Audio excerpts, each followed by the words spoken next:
High students, welcome back to another English teaching video on my YouTube channel. আজ আমি তোমাদের পড়াবো West Bengal board of secondary এডুকেশনের class 7-এর English text বুকের lesson 7 অর্থাৎ রাডিয়ার্ড কিপলিংয়ের লেখা মোগলি অ্যামং দ্য উলফস এই গল্পটির ইউনিট 2। এই গল্পটির ইউনিট 1 আমি ইতিমধ্যেই লাইন বাই লাইন রিডিংয়ের সাথে বাংলা মানে ও ব্যাখ্যা সহ পড়িয়ে আমার চ্যানেলে আপলোড করে দিয়েছি। শুধু এই গল্প বলে নয়, তোমাদের ক্লাস 7-এর ইংলিশ টেক্সট বইয়ের সমস্ত গদ্য এবং পদ্য তোমরা কিন্তু লাইন বাই লাইন রিডিংয়ের সাথে বাংলা মানে ও ব্যাখ্যা সহ আমার চ্যানেলে পেয়ে যাবে। উপরে আই বটনে ক্লিক করে অথবা এই ভিডিওর নিচে ডেসক্রিপশান বক্সে আমি লিঙ্ক দিয়ে দেবো, তোমরা সেখান থেকেও সেই ভিডিওগুলো দেখে নিতে পারো। শুধু পড়ানোর ভিডিও নয়, পড়ার শেষে যে অ্যাক্টিভিটি বা এক্সারসাইজ থাকে, মানে যেখানে প্রশ্ন উত্তর, গ্রামার, ভোকাবুলারি এবং রাইটিং স্কিল প্রত্যেকটা লেসন বা চ্যাপ্টারে কিন্তু তোমরা আমার চ্যানেলে উপরে আই বটনে পেয়ে যাবে। তাই চ্যানেলে নতুন হলে অবশ্যই চ্যানেলটিকে সাবস্ক্রাইব করে নিও এবং ভিডিওটি ভালো লাগলে ভিডিওটিকে লাইক করে তোমার বন্ধুদের সাথেও শেয়ার করে দিও। তো চলো আজকে আমরা ইউনিট 2 স্টার্ট করব। ইউনিট 2 শুরু করার আগে আমরা ইউনিট 1-এ যেখানে শেষ করেছিলাম সেখানটা একটু আমি বলে দিচ্ছি, শুনে নাও, তাহলে আমাদের ইউনিট 2টা শুরু করতে এবং বুঝতে সুবিধা হবে। তো ইউনিট 1-এর শেষ দিকে দেখেছিলাম তাবাকুই এসে বাবা নেগড়েকে খবর দিচ্ছে যে শের খান পরের মাস পর্যন্ত এই সিওনি পাহাড়ের আশপাশেই কিন্তু শিকার করবে। এটাতে বাবা নেকড়ে বেশ রেগে যায়, কারণ জঙ্গলের নিয়ম অনুযায়ী কেউ কিন্তু সতর্কতা ছাড়া তার শিকারের জায়গা বদল করতে পারে না। শেরখা এখানে এসেছে মানে কি হবে, 10 মাইলের মধ্যে যত শিকার আছে তাদেরকে ভয় পাইয়ে দেবে এবং এতে কি হবে, আমাদের বাবা নেকড়ের শিকার ধরা কিন্তু কঠিন হয়ে উঠবে। এবং সেই সময় বাবা নেকড়ের মনে প্রশ্ন জাগে যে সে এখানে কী শিকার করতে এসেছে। তখন মা নেকড়ে বলে যে সে আজকে কোনো হরিণও শিকার করতে আসেনি, মোষও শিকার করতে আসেনি, সে একটা মানুষ শিকার করতে এসেছে। এবং এই উত্তর পেয়ে বাবা নেকড়ে বেশ তাচ্ছিল্যের সুরে, মানে তাকে একটু হেয় করে বলে যে কেন, শের খানের ওখানে কি জলাশয় বা পুকুরে যথেষ্ট পরিমাণে গুবরে পোকা বা ব্যাঙ নেই যে সে আমাদের জায়গায় এসেছে মানুষ শিকার করতে। তো এখানে আমরা ইউনিট 1 শেষ করেছিলাম। তো চলো তারপর থেকে আমি ইউনিট 2 তোমাদের লাইন বাই লাইন রিডিংয়ের সাথে বাংলা মানে ও ব্যাখ্যা সহ পড়াচ্ছি। পড়াতে পড়াতে ইংলিশ আননোন ওয়ার্ডসগুলোরও আমি মিনিং বলে দেবো, তোমরা পারলে খাতায় নোট ডাউন করে নিতে পারো। Father Wolf ran out a few paces, বাবা নেকড়ে কিছু দূর দৌড়ে গেল। ফিউ পেসেস মানে কিছু দূর বা কয়েক ধাপ বা কয়েক পা এগিয়ে গেল। অ্যান্ড হার্ড এবং শুনতে পেল শের খান মাটারিং অ্যান্ড মামলিং স্যাভেজলি, শের খান বিড়বিড় করছে এবং অস্পষ্টভাবে কিছু বকবক করছে বন্যভাবে। এই মাটারিং মানে হচ্ছে বিড়বিড় করা, আর মামলিং মানে হচ্ছে ওই ওরকমই, মানে অস্পষ্টভাবে কিছু কথা বলা, মানে নিজের মনে মনেই কিছু একটা রাগের সাথে বলছে। আর স্যাভেজলি মানে হচ্ছে বন্যভাবে। তাহলে বাবা নেগড়ে শুনতে পেল যে শের খাঁ হচ্ছে রাগের সাথে কিছু বিড়বিড় করছে এবং কিছু বকবক করছে। কেন করছে? As he tumbled about in the scrub, কারণ সে গড়িয়ে হচ্ছে একটা ঝোপের ওপর পড়ে গেছে। টাম্বেলড মানে গড়িয়ে পড়া, স্ক্রাব মানে হচ্ছে ঝোপ। এটাতে দেখো বাবা নেকড়ে আবার হেয় করে বলছে শের খানকে, the fool has had no more sense, বোকাটার কি কোনো বুদ্ধিই নেই। নো মোর সেন্স, সেন্স মানে জ্ঞান বা বুদ্ধি। কেন বুদ্ধি নেই বলেছে? Than to jump at a woodcutter's campfire, কারণ সে একটা কাঠুরিয়ার তাঁবুর আগুনে ঝাঁপ দিয়েছে। উডকাটার্স মানে কাঠুরিয়া, যারা হচ্ছে বনে কাঠ কাটে, আর ক্যাম্প ফায়ার মানে হচ্ছে ক্যাম্প তাঁবু, আর ফায়ার মানে আগুন। তাহলে তারা যখন বনে কাঠ কাটতে যায় ওই তাঁবুর সামনে আগুন জ্বালায় নয়, সেই কাঠুরিয়া তাঁবুর আগুনে হচ্ছে আমাদের শের খাঁ লাফ দিয়েছে। এবং তাতে কি হয়েছে? And he has burned his fit, এবং সে তার পা পুড়িয়ে ফেলেছে। বার্নড মানে পুড়িয়ে ফেলা, আর ফিট মানে পা। Set father Wolf with a grant, বাবা নেকড়ে ঘোঁত ঘোঁত আওয়াজ করতে করতে বলল। এই গ্রান্ট মানে হচ্ছে ঘোঁত ঘোঁত আওয়াজ করা। এরপরে কি হলো দেখো, মা নেকড়ে বলছে সামথিং ইজ কামিং আপহিল, কোনো কিছু একটা জিনিস পাহাড়ের উপর দিকে আসছে। আপহিল মানে পাহাড়ের উপরে। সেড মাদার উলফ, মা নেকড়ে বলল, টুইচিং ওয়ান ইয়ার, একটা কানকে খাড়া করে। টুইচিং মানে খাড়া করা, তাহলে ভালোভাবে শুনবে বলে সে কানটাকে খাড়া করলো এবং মা নেকড়ে বলল কোনো একটা কিছু যেন পাহাড়ের উপর দিকে অর্থাৎ তাদের দিকে আসছে। দ্য বুশেস রাসেলড এ লিটিল, ঝোপে কিছু শুকনো পাতার খসখসে আওয়াজ হলো। বুশ মানে হচ্ছে ঝোপ, আর রাসেলড মানে হচ্ছে শুকনো পাতার খসখসে আওয়াজ হওয়া, তার মানে কেউ যেন একটা ওপরে আসছে সেটা বোঝা গেল। And father wolf got ready to leap, এবং বাবা নেকড়ে ঝাঁপ দেবে বলে রেডি হলো। লিপ মানে ঝাঁপ দেওয়া, আর গট রেডি মানে প্রস্তুত হওয়া। তাহলে বাবা নেকড়ে ভাবছে হয়তো কোনো অন্য জন্তু বা প্রাণী আসছে, তো তার আক্রমণে প্রতি আক্রমণ করতে হবে, তাই সে লাফ দেবে বলে প্রস্তুত হলো। দেন তারপর if you had been watching, যদি তুমি দেখতে, ওয়াচিং মানে দেখা বা লক্ষ্য করা, ইউ উড হ্যাভ সিন, তুমি দেখতে পেতে the most wonderful thing in the world, এই পৃথিবীর সব থেকে চমৎকার জিনিস। ওয়ান্ডারফুল মানে চমৎকার বা সুন্দর। সেটা কি না ম্যান, মানুষ। হি স্ন্যাপড, সে রাগের সাথে বলল, এ ম্যানস কাব লুক, দেখো একটা মানুষের বাচ্চা। কাব মানে হচ্ছে বাচ্চা, তাহলে সে আশা করেছিল হয়তো কোনো অন্য জন্তু বা পশু আসবে, কিন্তু দেখলো একটা মানুষের বাচ্চা সেখানে এসেছে, সে রাগের সাথে বলল। তো এটাকে দেখে দেখো এরপরে সেই মানুষটার পরিচয় দেওয়া হচ্ছে, মানে তার বিবরণ দেওয়া হচ্ছে। Directly in front of him, একেবারে তার সামনে, ডিরেক্টলি মানে এখানে বলবে একেবারে, আর ইন ফ্রন্ট অফ এই তিনটে শব্দ মিলিয়ে একসাথে মানে হয় হচ্ছে সামনে। তাহলে একেবারে তাদের সামনে কি দেখলো, holding on by a low branch, একটা ছোট গাছের ডাল ধরে, হোল্ডিং মানে ধরা, আর লো ব্রাঞ্চ, এখানে লো মানে নিচু বলবেন, এখানে বলবে ছোট, ব্রাঞ্চ মানে হচ্ছে গাছের ডাল, তাহলে হাতে একটা ছোট গাছের ডাল ধরে স্টুড এ ব্রাউন বেবি, একটা বাদামি রঙের শিশু দাঁড়িয়েছিল। স্টুড হচ্ছে স্ট্যান্ডের পাস্ট টেন্স, দাঁড়িয়েছিল, আর ব্রাউন বেবি, ব্রাউন মানে বাদামি। হু কুড জাস্ট ওয়াক, সে যেন সবেমাত্র হাঁটা শিখেছে, তার মানে যে মানুষের বাচ্চা বা শিশুটা এসেছে সে খুবই ছোট, যেন সে সবেমাত্র জাস্ট ওয়াক, হাঁটতে শিখেছে। He looked up into Father Wolf's face, সে বাবা নেকড়ের মুখের দিকে তাকালো, অ্যান্ড লাফড, এবং হাসলো। এই লাফড মানে হচ্ছে হাসা, তাহলে শিশুটা বা ওই মানুষের বাচ্চাটা বাবা নেকড়ের মুখের দিকে তাকিয়ে হাসলো। Is that a man's cub, said mother wolf, মা নেকড়ে জিজ্ঞাসা করলো, এটা কি মানুষের বাচ্চা? কাব মানে আগেই বললাম বাচ্চা। I have never seen one, আমি এর আগে কখনো দেখিনি, তাহলে মা নেকড়ে এর আগে কখনো মানুষের বাচ্চাকে দেখেনি, তাই প্রশ্ন করছে এটা কি মানুষের বাচ্চা?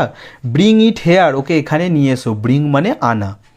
এবার দেখো বাবা নেকড়ে উত্তরে কি বলছে, I have heard now and again of such a theme, আমি আগেও বা পরে এরকম কথা শুনেছি, মানে বাবা নেকড়েও এর আগে মানুষের বাচ্চাকে ওইভাবে দেখেনি, ওই জন্য বলছে I have heard now and again, আমি এখন বা আগেও এর আগে এদের কথা শুনেছি, সাচ এ থিং মানে এরকম জিনিসের কথা শুনেছি, but never in our pack or in my time, কিন্তু আমার দলে বা আমার সময়ে। প্যাক মানে হচ্ছে দল, আর নেভার তো জানো কখনো নয়, তাহলে বাবা নেকড়েও বলছে আমি এদের কথা শুনেছি বটে, কিন্তু আমার দলে বা আমার সময়ে আমি কখনো কিন্তু এই মানুষের বাচ্চাকে দেখিনি। সেট ফাদার উলফ, বাবা নেকড়ে বলল। He is all together without hair, দেখো পুরোপুরি লোম ছাড়া, অল টুগেদার মানে হচ্ছে পুরোপুরি, তাহলে দেখো ওদের গায়ে মানে এই নেকড়েদের গায়ে তো পুরো ভর্তি লোম থাকে, একদম ঘন লোম, কিন্তু মানুষের গায়ে লোম থাকে বটে, কিন্তু দেখবে অত ঘন নয়, আর একটা বাচ্চার গায়ে তো লোম একদমই কম থাকে। তোরা বেশ অবাক হয়েছে বাচ্চাটাকে দেখে, বলছে দেখো ওর শরীরে একেবারেই কিন্তু লোম নেই, এখানে হেয়ার মানে চুল বলবে, এখানে হেয়ার মানে হচ্ছে লোম। এই সময় কি হলো দেখো, the moonlight was blocked out of the mouth of the cave, এই সময় কি হলো, সেই গুহার মুখের কাছে চাঁদের আলোটা আটকে গেল। আমরা আগে পড়েছিলাম দেখো ওই গুহার মুখে কিন্তু চাঁদের আলো পড়ছিল, কিন্তু এখন কি হলো, মুনলাইট ওয়াজ ব্লকড, ব্লকড মানে আটকে যাওয়া, মাউথ অফ দ্য কেভ আগেই বলেছি না, এটা হচ্ছে গুহার মুখ, তাহলে গুহার মুখে চাঁদের আলোটা আটকে গেল কেন? For Sher Khan's great square head and shoulders, কারণ শের খানের সেই বিশাল চৌকো মাথা এবং কাঁধ, স্কোয়ার মানে হচ্ছে চৌকো, আর হেড অ্যান্ড শোল্ডার্স তো বুঝতেই পারছো মাথা এবং কাঁধ, সেটা কি হয়েছে, were thrust into the entrance, সেটা সে জোর করে প্রবেশ পথে প্রবেশ করালো, মানে ঢুকিয়ে দিল।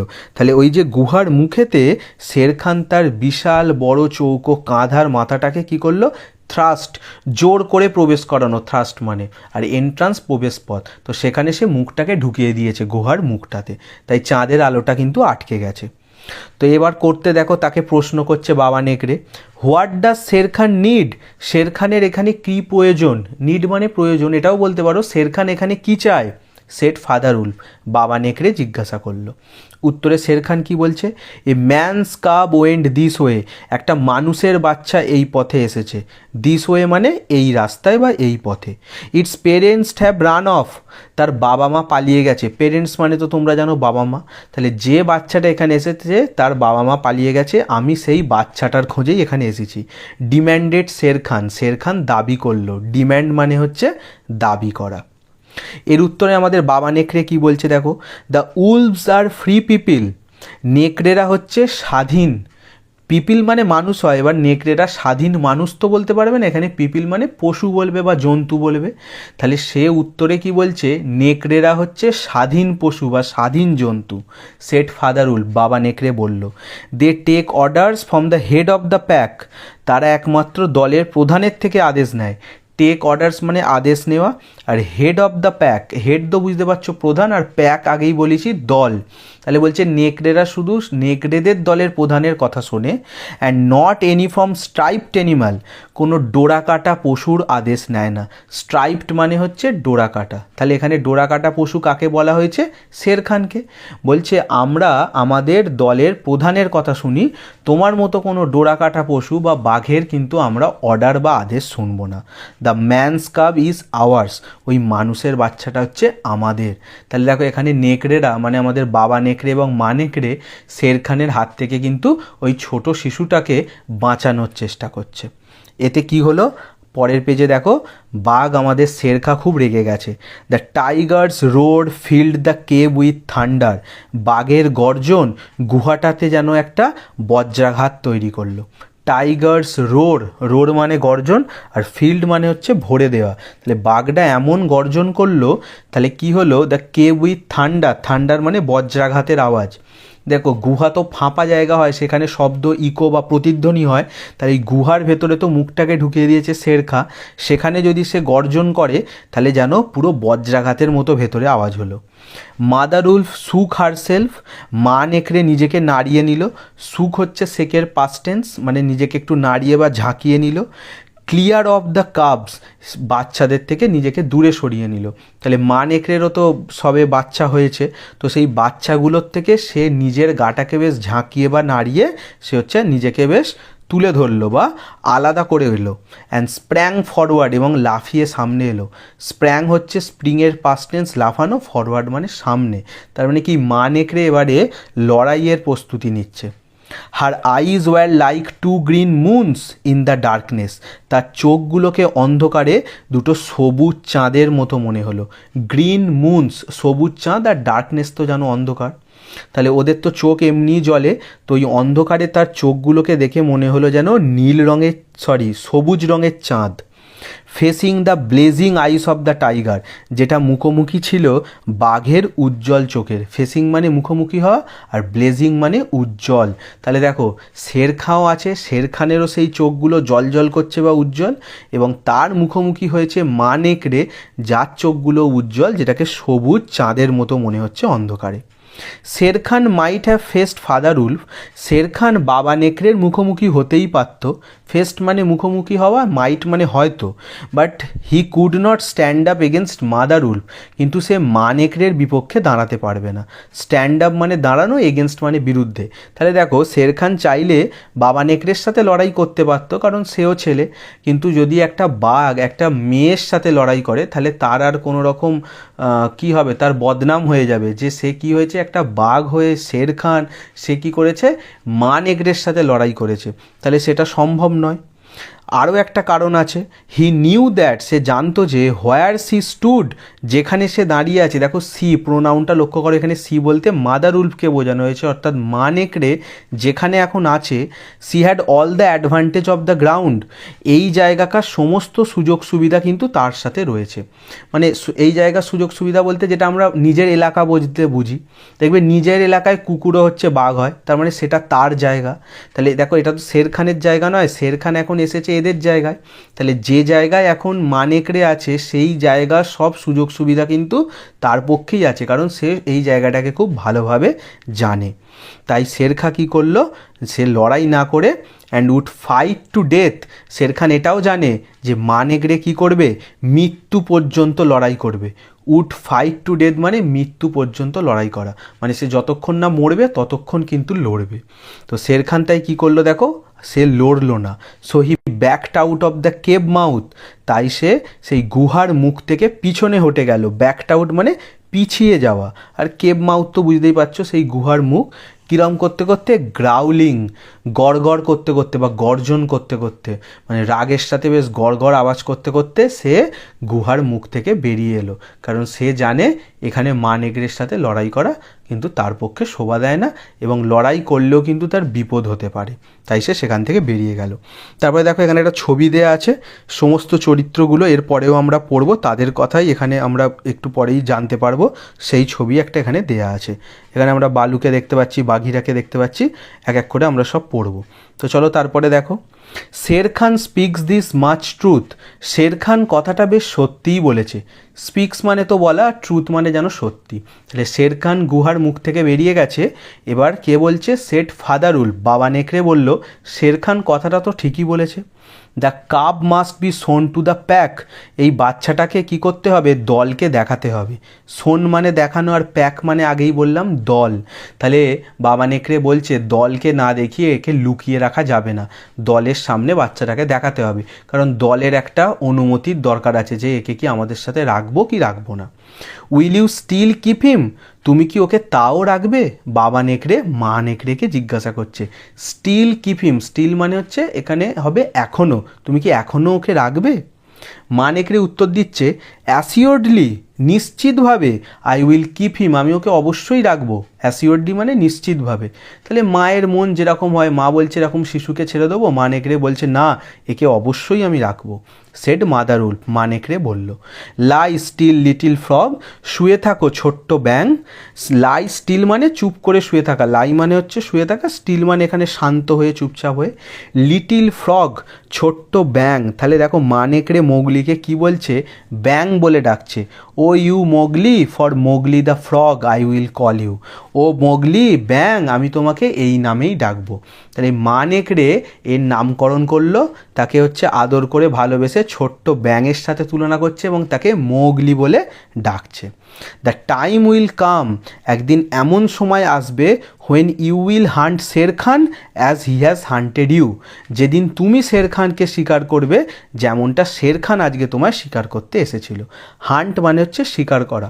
তোমরা যারা যারা এই জাঙ্গল বুক মুভিটা দেখেছো, দেখবে শেষে দেখতে পাবে সেই জঙ্গলে আগুন লেগে যাবে এবং শের খান মরে যাবে। তো সেই ভবিষ্যৎবাণী যেন আমাদের মা নেকড়ে করছে যে এমন একদিন আসবে যেদিন আজকে তো ও তোমায় শিকার করতে এসেছিল, তুমি তখন ওর শিকার করবে। এই সময় দেখো কি হলো, এবার পরের প্যারাগ্রাফে এসো। Akela the great grey lone wolf. Akela একটা বড়সড় ধূসর রঙের একা নেকড়ে। Who led all the pack, যে সমস্ত দলটাকে পরিচালনা করে। লেড মানে পরিচালনাও বলতে পারো বা এগিয়ে নিয়ে যায়, মানে এ হচ্ছে দলের লিডার। কিভাবে এগিয়ে নিয়ে যায়? বাই স্ট্রেংথ, তার শক্তির সাথে, অ্যান্ড কানিং, তার চতুরতার সাথে বা বুদ্ধির সাথে। তাহলে এখান থেকে প্রশ্ন আসতে পারে, খুব ভালোভাবে মনে রাখবে। এই নেকড়েদের দলের প্রধানকে, তার নাম হচ্ছে আকেলা। দেখো তার পরিচয় দিয়েছে great grey lone wolf. Great মানে এখানে মহান নয়, বিশাল।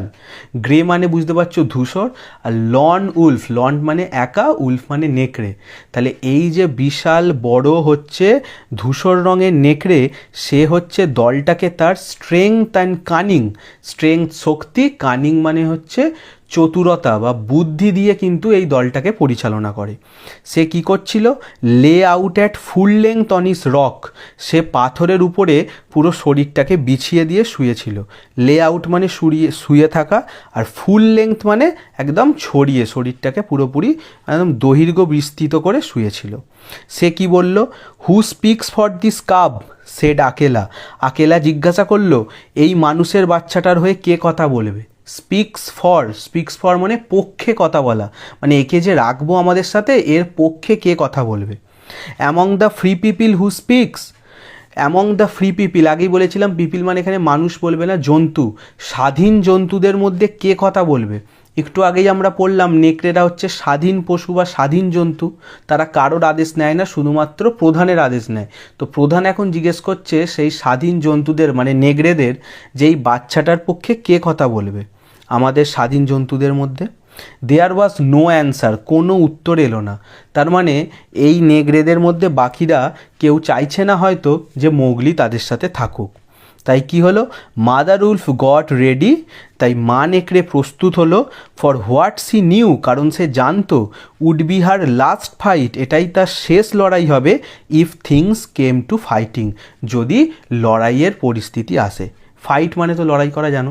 তাহলে কেউ যেহেতু সায় দিচ্ছে না, তাই মা নেকড়ে কী হলো, নিজেকে প্রস্তুত করলো, কারণ মা নেকড়ে চায় একে সঙ্গে রাখতে। তাই কেউ যদি না সাথ দেয়, তখন মা নেকড়ে যদি বলে আমি একে রাখবো, তাহলে সবাই কী হবে, মা নেকড়ের বিরুদ্ধে যাচ্ছে, তাহলে কি হবে, লড়াই হতে পারে, এবং সেই লড়াই হলে মা নেকড়ে জানে যে সে হয়তো এটাই তার শেষ লড়াই, মানে সেই লড়াইয়ে সে মারা যাবে।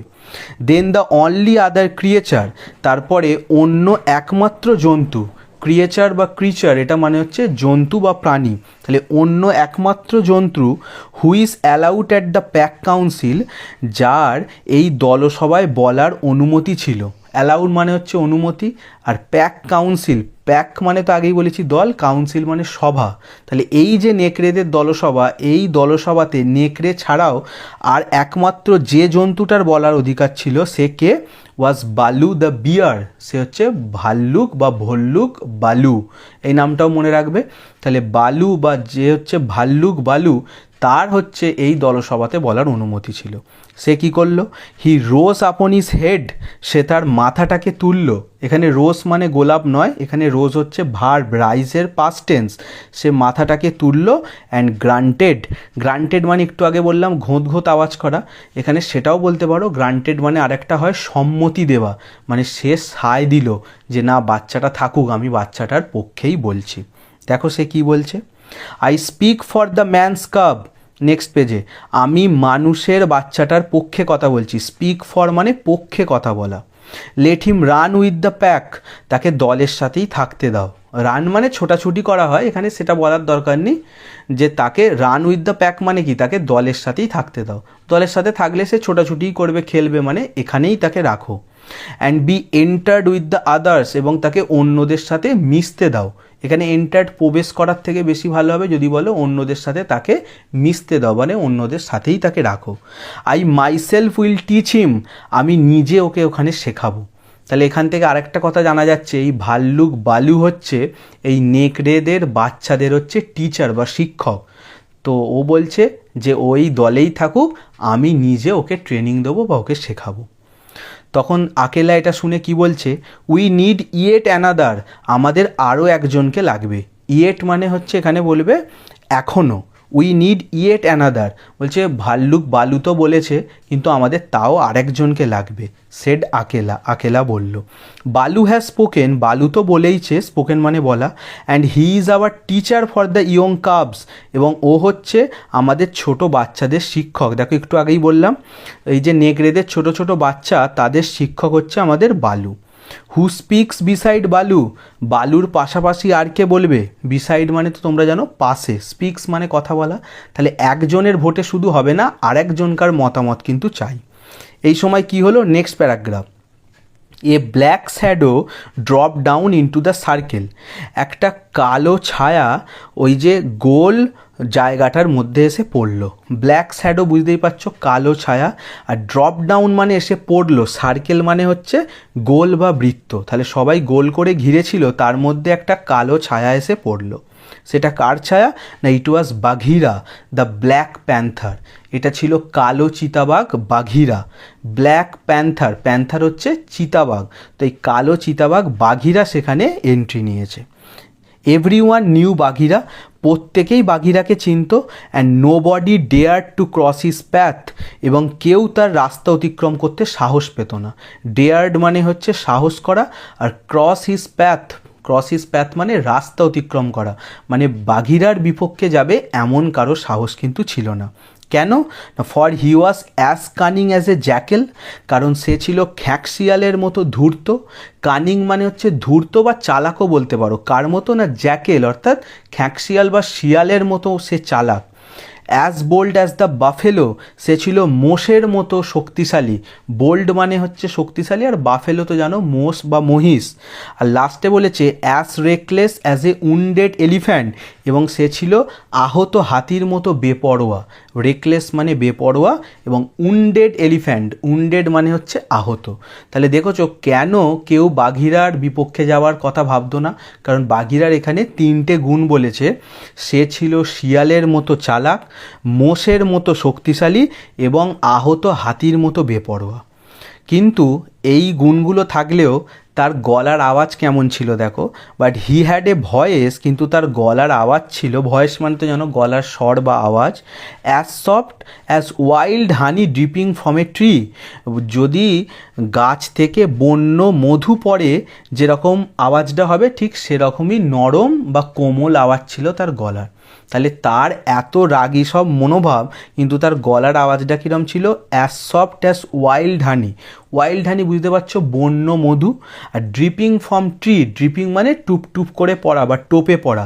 তাহলে গাছ থেকে বন্য মধু টোপে পড়লে যেরকম আওয়াজ হবে, সেরকমই সফট, মিষ্টি, নরম বা মোলায়েম গলার আওয়াজ ছিল কিন্তু এই কালো চিতাবাঘ বাঘিরার। এরপরে কি হলো দেখো, সে কি বলছে, to kill a little cub is shame. এরকম একটা ছোট বাচ্চাকে মারা এটা হচ্ছে লজ্জাজনক ব্যাপার। সেম মানে হচ্ছে লজ্জা, বলছে এরকম ছোট বাচ্চাকে আবার কেউ হত্যা করে। বিসাইডস, এছাড়াও দেখো একটু আগে বিসাইড বললুম, বিসাইড মানে হচ্ছে ওটা একটা প্রিপোজিশন পাশে, কিন্তু এখানে বিসাইডের সাথে এস যোগ আছে। বিসাইডস মানে এছাড়াও।